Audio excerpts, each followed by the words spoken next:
नमस्कार साथियों, परीक्षा भूमि यूट्यूब चैनल पर आपका बहुत बहुत स्वागत है। कैसे हैं आप सभी लोग। Finally Allahabad high court RO ARO की वैकेंसी आ चुकी है। आप सभी लोगों ने इसका नोटिफिकेशन देख लिया होगा, जिसमें टोटल 543 पदों पर यह वैकेंसी निकाली गई है, जिसमें आपके समीक्षा अधिकारी, सहायक समीक्षा अधिकारी और कंप्यूटर सहायक, ये 3 तरह के पद जो है आयोग के माध्यम से निकाला गया है। ठीक है, अब हम इस वीडियो में इससे संबंधित जितने भी डाउट्स हो सकते हैं, जितनी भी जानकारी आपको मिलनी चाहिए इस नोटिफिकेशन के रिगार्डिंग, वो सारी चीजें हम यहाँ पे डिस्कस करेंगे। इसका जो एग्जाम पैटर्न चेंज हुआ है, इस पर भी हम बात करने वाले हैं। प्लस यहाँ पर हिंदी मीडियम के छात्रों को अब अपनी स्ट्रेटजी में क्या बदलाव करना चाहिए, क्योंकि ज्यादातर जो छात्र हिंदी मीडियम के थे वही इसका वेट कर रहे थे। अब अचानक एग्जाम पैटर्न में चेंजेस आया है, जिसमें हिंदी मीडियम के छात्रों को काफी नुकसान यहां पर देखने को मिल रहा है, क्योंकि जो एग्जाम पैटर्न है उसमें इंग्लिश को महत्ता दे दी गई है। इसके बारे में दोस्तों हम यहां पर अच्छे से बात करेंगे अभी आने वाले समय में। ठीक है, तो पहले फटाफट देख लेते हैं कि एग्जाम कब से आप फॉर्म फिल कर सकते हैं। तो ये आपका 1 जून से आप इसका फॉर्म फिल कर सकते हैं। अगर हम बात करें आवेदन की अंतिम तिथि क्या रहेगी, तो आवेदन की अंतिम तिथि आपकी 21 जून रहने वाली है, और जो पेमेंट का लास्ट डेट होगा वो 22 जून होगा। इसके बाद में जब आप पेमेंट कर देते हैं, अगर आपने कुछ गलती वगैरह कर रखी है, तो आपको 24 और 25 जून को मौका मिलेगा कि आप अपना करेक्शन कर सकते हैं। करेक्शन विंडो 24 और 25 को ओपन होगा, यानी कि आप देख सकते हैं 21, 22, 23, 24, 25 तक का ये पूरा प्रक्रिया यहां पर देखने को मिल रहा है। ठीक है, अब आपको पता होगा कि 543 पदों पर यह वैकेंसी आई है, जिसमें जो समीक्षा अधिकारी, एक सेकंड, इसमें जो समीक्षा अधिकारी की वैकेंसी है, ये आप यहां पर देख सकते हैं 138 पद यहां पर देखने को मिल रहा है समीक्षा अधिकारी का। एक सेकंड, 138 पद आरओ यानी कि समीक्षा अधिकारी का यहां पर आपको देखने को मिल रहा है। इसका जो लेवल है, ये लेवल 8 की वैकेंसी है, लेवल 8 का पद है, और 90,000 रुपए पर मंथ इसकी सैलरी बन सकती है। ठीक है, इन हैंड की बात हो रही है। इसके बाद में अगर आप बात करते हैं सहायक समीक्षा अधिकारी, जिसको एआरओ बोलते हैं, 380 पद हैं इसके। मतलब अगर देखेंगे तीनों में तो सबसे ज्यादा पद सहायक समीक्षा अधिकारी के हैं। लेवल 7 की ये जॉब है, 80,000 रुपए पर मंथ यहां पर आपको इन हैंड इसके आसपास मिलेंगे। ये एग्जैक्ट नहीं है, लगभग आप मान के चलिए। ठीक है, इसके अलावा दोस्तों आपका कंप्यूटर सहायक है, ये एक तरह से न्यू पोस्ट बन के आया है। 25 पद है, यानी कि थोड़े से इसमें आप देखेंगे तो कम पद हैं, और लेवल 4 की ये वैकेंसी है। अब हम बात करते हैं इसके योग्यता की, कि इसमें एलिजिबिलिटी क्या है। तो आप जस्ट ग्रेजुएट हो, ठीक है, आपके पास ग्रेजुएशन होना चाहिए। ग्रेजुएशन में आप कुछ भी किए हो, बीटेक किए हो, बीए किए हो, बीएससी किए हो, बीकॉम किए हो, कुछ भी आप किए हैं, जस्ट आपको ग्रेजुएट होना है। इसके बाद में इसमें से कोई एक आपके पास होना चाहिए, जिसमें आपका या तो आपके पास ट्रिपल-सी हो, या फिर आपके पास ओ लेवल हो, या फिर आपने कंप्यूटर साइंस में डिप्लोमा कर रखा हो या बीटेक कर रखा हो। ठीक है, बहुत सारे छात्र आईटी से कर लेते हैं, तो आईटी वाले छात्र भी आप लोग डाल दीजिएगा फॉर्म, कोई दिक्कत नहीं होगा। ठीक है, तो सीएस या आईटी से है, आपने डिप्लोमा या बीटेक कर रखा है, तो आप ये फॉर्म फिल कर देना बेझिझक, आईटी वालों के लिए कह रहा हूं। इसके बाद में फिर यहां पर टाइपिंग स्पीड, अब ये योग्यता में नहीं है। अगर आपकी टाइपिंग स्पीड 25 वर्ड पर मिनट नहीं भी है, तब भी आप ये फॉर्म फिल कर पाएंगे, क्योंकि ये टाइपिंग स्पीड योग्यता नहीं है। टाइपिंग स्पीड आपका एक चरण है, यहां पर स्टेप है। ठीक है, फिलहाल यहां पे मैं बता दूं कि टाइपिंग स्पीड सिर्फ और सिर्फ इंग्लिश भाषा में रहेगी, हिंदी में यहां पर टाइपिंग नहीं रहेगी। 25 वर्ड पर मिनट आपको टाइपिंग आनी चाहिए, 500 वर्ड यहां पर आपको टाइप करने रहेंगे। बाकी इसके बारे में हम डिटेल में बात अभी आगे करेंगे वीडियो के एंड में। ठीक है, अब हम बात करते हैं एज की। तो एज आप यहां पर देख सकते हैं 21 से 35 वर्ष है। लास्ट डेट जो जैसे आपका जो जन्मदिन है वहां से लेके लास्ट डेट आप 1/7/2026 तक मानेंगे, और वहां पर रख के आप कैलकुलेट कर लीजिए। गूगल पे आप जाएंगे तो एज कैलकुलेटर मिलता है, वहां पर आपका जो जन्मदिन है और ये वाला डेट डाल के आप देख लेना। अगर आप 21 से 35 के बीच में आते हैं तो आप ये फॉर्म फिल कर सकते हैं। इसका जो फॉर्म फीस है ये 1200 रुपए रखा गया है। ठीक है, जो कि बहुत गलत है। सारी की सारी जो आप यहां पे देख रहे हैं, जो तीनों पद हैं, इन तीनों पद का एलिजिबिलिटी क्राइटेरिया सेम रखा गया है। इन तीनों पदों में आपका सेम स्टेप से एग्जाम पैटर्न से परीक्षा होने वाला है, ठीक है। और ये तीनों एक साथ में आए हैं, तो क्या मतलब है कि आप यहां पर इन तीनों के लिए अलग अलग पेमेंट करवा रहे हैं। आप प्रीफरेंस में भी तीनों का नाम देंगे कि भाई प्रेफरेंस पे कौन सा रहेगा आपका, ये रहेगा कि ये रहेगा कि ये रहेगा, या प्रेफरेंस मान के ना चलें, फिर भी आप प्रेफरेंस के माध्यम से इसको कर सकते थे, ठीक है। अगर आप प्रेफरेंस में नहीं रहता है इसमें, तो ये रहेगा कि भाई अगर आप इसको सेलेक्ट करते हैं तो 1200 करके आएगा, 2 को करेंगे तो 2400 हो जाएगा, और 3 को सेलेक्ट करेंगे तो 3600 हो जाएगा। यही चीज आप 1200 लेके प्रेफरेंस के माध्यम से इसको करवा सकते थे कि प्रेफरेंस बच्चा कर ले 1 2 3, इस हिसाब से जो है करके यहां पे प्रेफरेंस करके 1200 रुपए पेमेंट करके तीनों का यहां पर फॉर्म फिल कर देता। लेकिन यहां पर कहीं ना कहीं ये जो आयोग है यहां पे इनको पैसे वगैरह अर्न करने हैं, इसलिए इन्होंने काफी महंगा यहां पर, एक तो महंगा फॉर्म भी है 1200 रुपए, क्या मतलब है, ठीक है। इतना महंगा फॉर्म, ऊपर से इस 25 वाले पद के लिए भी अगर आप मतलब आवेदन कर रहे हो, जिसमें संभावना मतलब सीट भी ना के बराबर है, इसमें अगर आप कैटेगरी वाइज देखेंगे तो और कम हो जाएगा, वहां पर भी 1200 रुपए आपको पेमेंट करने पड़ेंगे। तो मैक्सिमम छात्र यहां पर यही दोनों करने वाले हैं, लेवल 7 और लेवल 8, ठीक है। लेकिन थोड़ा सा भी अगर आप देखेंगे तो मैक्सिमम चूंकि लेवल 7 और लेवल 8 कर देंगे तो कॉम्पिटिशन दोस्तों यहां पर ज्यादा हो जाना है। इसमें वही करेगा जिसके पास या तो पैसा है अभी करंट टाइम में ठीक ठाक, या फिर मतलब वही करेगा जिसके पास पैसा है, कहने का मतलब है। तो बहुत सारे छात्र जिनकी मैं स्थिति परिस्थिति समझता हूं, उनके पास 36 रुपए करके नहीं होगा, क्योंकि इस 36 में वो पूरे 1 महीने का अपना खर्चा चलाने की सोचने लगेंगे। तो ये यही दोनों फॉर्म फिल करेंगे और इसको स्किप कर देंगे। लेकिन मैं कहूंगा कि भाई अगर आप यहां तक पहुंच जा रहे हो, एग्जाम आपको एक ही देना है, एक ही जगह पर बैठना है, तो आप ये भी पोस्ट फिल कर देना, कर्जा वर्जा लेके कर देना। फिलहाल मैं आपसे आगे बात करूंगा कि आप हिंदी मीडियम के हैं तो आप क्या करने वाले हैं, इसकी बात मैं अभी आगे करने वाला हूं, तो आप लोग वीडियो में बने रहें, ठीक है। अब आते हैं हम एग्जाम पैटर्न पर। तो इतनी सारी चीजें आप समझ गए होंगे। अब हम आते हैं मेन जो आपका एग्जाम पैटर्न है, जिसको लेके बहुत सारे छात्र कंफ्यूज भी हो रहे हैं। देखिए, एग्जाम पैटर्न को 3 स्टेज में इन्होंने डिवाइड किया है। तो ये आपका स्टेज फर्स्ट है, इसके बाद में स्टेज सेकंड मैंने यहां पे लिखा हुआ है, और ये आपका स्टेज थर्ड है। तो इन तीनों के बारे में हम एक एक करके अच्छे से समझ लेते हैं। देखिए, स्टेज फर्स्ट को इन्होंने प्रारंभिक परीक्षा बोला है, ठीक है, प्रारंभिक परीक्षा बोला है, और ये ऑफलाइन होगा, ठीक है। ये परीक्षा जो है ऑफलाइन होगा। सिर्फ आपका स्टेज थर्ड जो होगा वही ऑनलाइन रहने वाला है, बाकी स्टेज फर्स्ट और सेकंड दोनों ऑफलाइन रहने वाला है। तो प्रारंभिक परीक्षा जो है, इसका जो सिलेबस रहेगा दोस्तों, ये जो पहले वाला सिलेबस आप अभी तक पढ़ते आ रहे हो, अभी तक जो आपने तैयारी की है, वही इसका सिलेबस रहेगा। 200 प्रश्न रहेंगे, 200 नंबर के रहेंगे, और 3 घंटे में आपको यह परीक्षा देना होगा, और कोई नेगेटिव मार्किंग नहीं है, नो नेगेटिव मार्किंग, ठीक है। तो कोई नेगेटिव मार्किंग नहीं है, 200 प्रश्न, 200 अंक, 3 घंटे में ये आपको निपटाना है। अब इसमें जो चेंज हुआ है इसको आप देख लीजिए, इसका जो रिजल्ट होगा वो कैसे डिसाइड होगा। तो जैसे ये परीक्षा आपने दिया, इसका रिजल्ट आया, तो मान लीजिए कि 500 पद हैं टोटल, ठीक है। तो इस 500 पद का 7 गुना ये बुलाएंगे, 7 गुना को ये क्वालिफाई करेंगे, यानी कि 5 सत्ते 3500 बच्चों को ये क्वालिफाई करेंगे। मान लीजिए कि 1 लाख लोगों ने फॉर्म फिल किया, तो इस 1 लाख में 3500 बच्चों को बुलाया जाएगा। अब देखिए, जहां पहले ये जो ये प्रारंभिक परीक्षा थी, ये आपका एक तरह से मेरिट बना देता था। कहने का मतलब है 500 है, 500 पद है, तो 500 बच्चों को ही बुलाया गया, या कुछ और बच्चों को बुलाया गया जिसमें वो टाइपिंग देके वहां पे एलिमिनेट हो जाते। लेकिन अभी क्या है, ये 7 गुना बच्चों को बुला रहे हैं। तो यहां पर चांस ये है कि आप प्रारंभिक परीक्षा उत्तीर्ण आराम से कर ले जाएंगे, अगर आप थोड़ा सा भी पढ़ाई लिखाई कर रहे हैं, ठीक है। अभी मैं आगे बात करता हूं इंग्लिश वालों की। तो यहां पर आप प्रारंभिक परीक्षा जो आपके लिए पहले कठिन था, वो इस बार थोड़ा सा आसान हो जाएगा, ठीक है।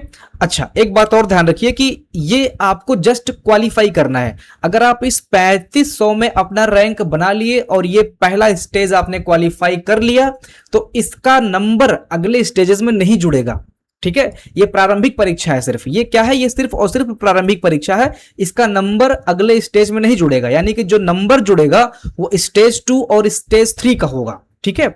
ये 200 नंबर यहां पर नहीं जुड़ेगा, यहां पे जस्ट इसको आपको क्वालिफाई करना है, ठीक है। और इसका सिलेबस पूर्ववत रहेगा जो पहले वाला सिलेबस था, ये जस्ट क्वालिफाइंग है। 3500 में अगर आप आ जाते हैं तो आप इस सेकेंड स्टेज में पहुंच जाएंगे।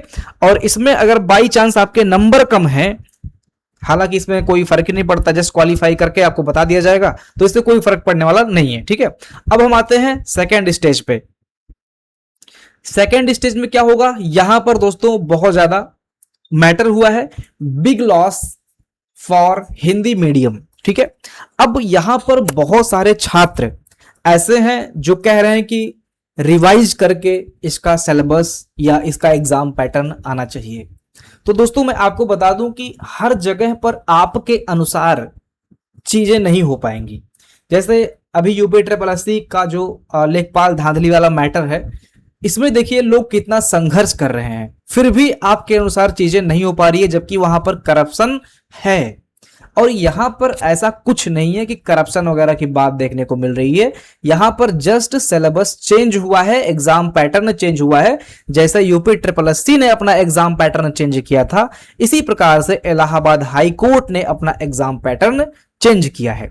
अब यहां पर प्रश्न ये उठता है कि इलाहाबाद हाई कोर्ट जो कि उत्तर प्रदेश स्टेट का है, जहां पर हिंदी को वरीयता मिलती है, हिंदी यहां पर प्राथमिक भाषा की तरह लोग बोलते हैं, यूज करते हैं, तो यहां पर इंग्लिश रखने की क्या जरूरत थी?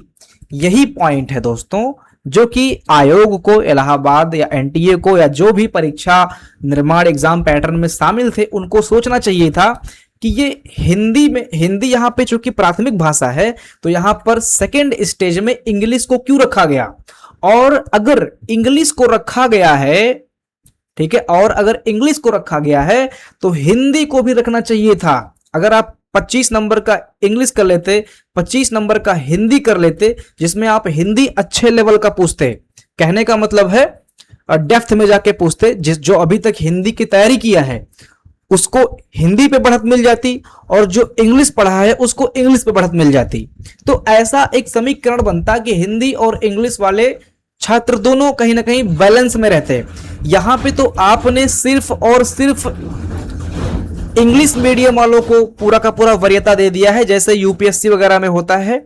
यहां पर आप देख सकते हैं क्या लिखा हुआ है, देखिए ये जो 150 नंबर का होगा सेकेंड स्टेज, ये जो पेन और पेपर से होगा, ये भी ऑफलाइन है, ठीक है। ऐसा नहीं है कि यहाँ पे कंप्यूटर पे देना है, ये भी ऑफलाइन है। 150 नंबर का होगा, 2 घंटा आपको टाइम मिलेगा, ठीक है। और इस 150 में भी क्वालिफाइंग इन्होंने कर रखा है, 50 नंबर लाना अनिवार्य है। अगर आप 150 नंबर में 50 नंबर नहीं ला पा रहे हो तो आप वैसे भी रिजेक्ट हो, ठीक है। यानी कि अगर आपने फर्स्ट निकाल लिया है और यहां पर आपके 49 नंबर बन रहे हैं तो आप रिजेक्टेड माने जाएंगे। यानी कि आपको इंग्लिश में क्वालिफाइंग नेचर का ही रखा हुआ है, 150 में 50 नंबर आपको लाना ही लाना है, ठीक है। अब यहां पर आप देखिए, अब इसका जो एग्जाम पैटर्न रखा है इन्होंने इंग्लिश वाले का, इसमें आप देख सकते हैं अंग्रेजी में निबंध लेखन, कोई भी टॉपिक आपको दे दिया जाएगा। जैसे आजकल का एआई वाला समाज हो गया है तो एआई पर निबंध लिखने के लिए दे दिया जाएगा, साइंस एंड टेक पे, या कोई भी चीज जो हाई कोर्ट या किसी भी चीज से रिलेटेड है, न्याय व्यवस्था से रिलेटेड है, या कुछ भी ऐसा करके होगा, उस पर आपको निबंध लिखने के लिए दे दिया जाएगा जो कि 30 नंबर का होगा। अब आपको यहां पर इंग्लिश टू इंग्लिश दोस्तों निबंध लिखना है, और यहां पर इंग्लिश कौन लिख पाएगा? वही अभ्यर्थी लिख पाएंगे जो लगातार इंग्लिश में राइटिंग करते हुए चले आए हैं, ठीक है।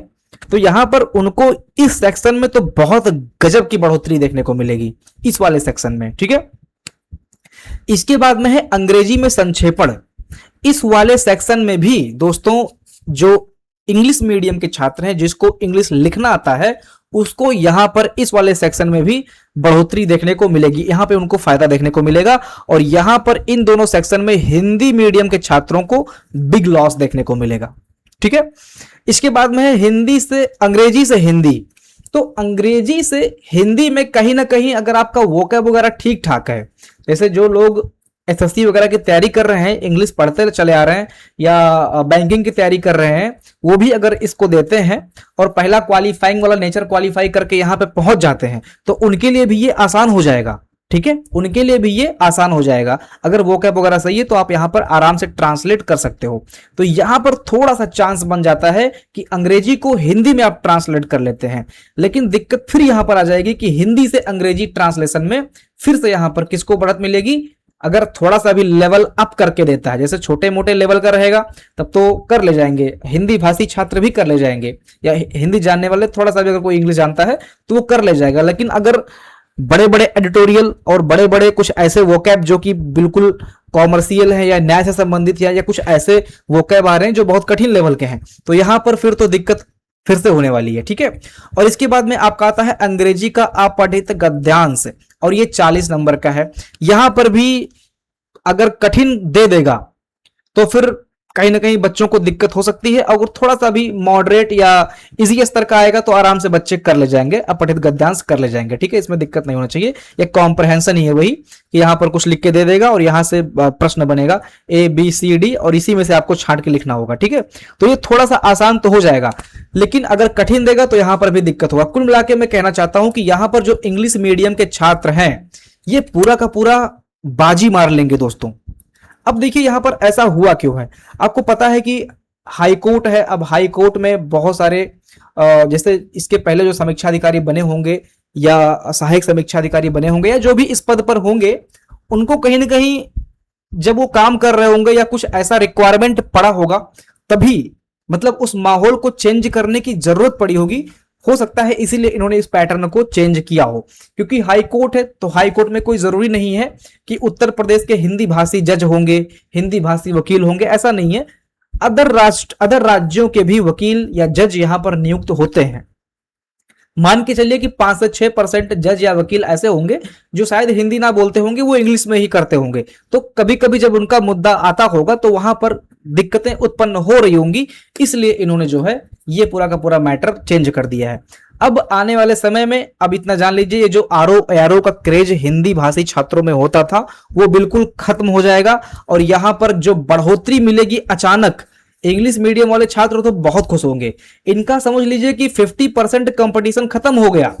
इंग्लिश मीडियम छात्रों का 50% कंपटीशन तो ऐसे ही खत्म हो गया, क्योंकि ये जो हिंदी मीडियम के छात्र थे इसमें जो ब्रिलियंट छात्र थे इनकी संख्या दोस्तों बहुत ज्यादा है। अगर ये कंपटीशन में रहते और वो एग्जाम पैटर्न होता जो पहले वाला था, तो वहां पर वो जो अंग्रेजी वाले थे ना, वो कभी नहीं उनका हो पाता, या एकाध का हो जाता वो अलग बात है, लेकिन मैक्सिमम का नहीं हो पाता, क्योंकि यहां पे हिंदी वाले बाजी मार लेते। अब जब इंग्लिश का मैटर आ गया है तो यहां पर 50% कंपटीशन हिंदी वाले जब हट जाएंगे एक तरह से, या उनका मार्क्स कम हो जाएगा, तो वैसे भी कम हो जाएगा 50% कंपटीशन, और यहां पर जो है इंग्लिश वालों को बढ़ोतरी देखने को मिलेगी। अब हम आते हैं, अब ये क्या चेंज होगा? तो दोस्तों चेंज नहीं होगा, क्योंकि यहां पर कोई करप्शन नहीं है। ये जस्ट इन्होंने अपना एग्जाम पैटर्न चेंज किया है। समय के परिवर्तन को देखते हुए ये बस एग्जाम पैटर्न में चेंज है। बदलाव इसमें बहुत मुश्किल लग रहा है मुझे। ठीक है, बाकी हो जाए तो अच्छी बात है, हिंदी भाषी छात्रों के पक्ष में मैं हूं। हो जाता है तो बहुत अच्छी बात है। हाई कोर्ट कोई ऐसा नहीं है कि सुप्रीम कोर्ट है। सुप्रीम कोर्ट को चलो मानते हैं कि भाई ऑल इंडिया लेवल पे है, उसमें दिक्कत आ सकती है, लेकिन हाई कोर्ट में हिंदी आराम से यहां पर कर सकते थे, या फिर हिंदी करते तो वही मैं कह रहा हूं कि हिंदी के साथ में वो अंग्रेजी अगर किए हैं तो हिंदी भी करना चाहिए था, ताकि बैलेंस बना रहे और हिंदी भी इस लेवल का हो। जैसे कि जैसे जो पढ़ते हैं हम लोग हिंदी भाषा में संधि, कारक और ये सारी चीजें पढ़ते हैं, इसके अलावा अलंकार हो गया, इसके अलावा भी दोस्तों जो लेखक वगैरह हो गए, अगर ये सब पूछता है तो वहां पर उन लोगों के लिए भी कंपटीशन हो जाता जो अंग्रेजी वाले थे, तो वो थोड़ा सा बैलेंस हो जाता। लेकिन अब ये बैलेंस तो नहीं लग रहा है, ये पूरा का पूरा झुक गया है अंग्रेजी मीडियम वालों की तरफ। ठीक है, इसके बाद में जो थर्ड स्टेज है, अगर आप क्वालिफाई कर लेते हैं या साथ में ही सेकंड और जो थर्ड स्टेज होगा ये शायद साथ में होगा, सेकंड और थर्ड स्टेज ये साथ में होगा, और ये जो पहला वाला होगा ये पहले होगा, और पहला वाला जो एग्जाम होगा उसके कुछ महीनों के बाद में आपको ये दूसरा एग्जाम देखने को मिलेगा। ठीक है, जहां तक मुझे जानकारी मिल रही है। बाकी अगर मैं कुछ गलत हूं तो इसको आप लोग कमेंट करके करेक्ट कीजिएगा। मुझे लग रहा है कि पहला पहले होगा, इसके 1-2 महीने बाद समय मिलेगा आपको टाइपिंग और ये जो एसे राइटिंग वगैरह है इसके लिए। ठीक है, उसमें आप तैयारी वगैरह करना चाहेंगे तो आप कर सकते हैं। बाकी इस पर मैं एक सेपरेट वीडियो लाऊंगा कि आप क्या कर सकते हैं, तैयारी वगैरह करनी है तो आप कैसे करेंगे, इसके बारे में मैं आपको कुछ गाइडलाइन देना चाहूंगा। ठीक है, इसके बाद में जो थर्ड स्टेज है इसको देख लीजिए, ये जस्ट कंप्यूटर टाइपिंग है। 50 मार्क्स का ये रहने वाला है। तो 150 नंबर का ये जो पहला वाला था जिसमें आप इंग्लिश वाला देख रहे हैं वो है, और प्लस 50 नंबर का ये है। तो जो आपका मेरिट बनेगा क्वालिफाई का, ये पूरा का पूरा 200 में बनने वाला है। समय यहां पर आपको 20 मिनट मिलने वाला है। न्यूनतम पासिंग मार्क आपका 25 नंबर है, यानी कि 50 में भी अगर आप 25 नंबर से नीचे पाते हो तो ये आप जो है यहां पर डिस्क्वालीफाई माने जाओगे। और 25 नंबर आप तक आते आते इसका मतलब यह है कि आपने 500 के 500 वर्ड पूरे के पूरे गलत कर दिए हैं, तो फिर आप डिस्क्वालीफाई माने जाओगे। ठीक है, इसका समीकरण यह बन रहा है कि आप देखिए 500 वर्ड है, 500 वर्ड टोटल हो गए, 20 मिनट आपको मिल रहा है। तो ये 20 मिनट यानी कि 1 मिनट में आपको यही 25 वर्ड टाइप करने हैं, यानी कि 500 वर्ड जो आपको मिलेगा वही पूरा का पूरा आपको टाइप करना है और विदाउट एरर टाइप करना है। ठीक है, अब यहां पे अगर 50 नंबर से आपका 49 नंबर हो जाता है, एक नंबर कम होगा, तो वो एक नंबर कैसे कटेगा इसको समझ लो। देखिए 500 शब्द मिले हैं आपको, तो 500 शब्द में जब आप एक शब्द गलत करोगे, ठीक है, तो आपका 0.1 मार्क्स डिडक्ट होगा। एक शब्द गलत आप करते हो तो आपका 0.1 नंबर कट जाएगा। 10 शब्द जब आप गलत करोगे तो आपका 1 नंबर कट जाएगा। ठीक है, 1 नंबर कटेगा 10 शब्द पे। 20 शब्द आपने गलत किया तो आपका 2 नंबर कटेगा। 30 शब्द आपने गलत किया तो आपका 3 नंबर कटेगा। ऐसे करते करते जब आप 500 का 500 नंबर गलत कर देंगे तो ही आपका 25 से नीचे हो जाएगा, और यही आपका ये जो न्यूनतम पासिंग मार्क रखा गया है ये डिस्क्वालीफाई हो जाएंगे आप। ठीक है, तो ये इस तरह से दोस्तों आपका यहां पर पूरा का पूरा मैंने जो भी आवश्यक जानकारी थी HC RO ARO के बारे में, टाइपिंग से संबंधित, एग्जाम पैटर्न से संबंधित, टोटल जो यहां पर पद हैं इनसे संबंधित। अब हम अगले चरण में हिंदी मीडियम वाले छात्रों को क्या यहां पर कंपटीशन या संघर्ष फेस करना पड़ेगा उस पर एक वीडियो लाएंगे। ठीक है, तो आप लोग चैनल को सब्सक्राइब कर लीजिए, जानकारी अच्छी लगी हो तो वीडियो को लाइक कीजिए और अगले वीडियो का इंतजार कीजिए। जय हिंद।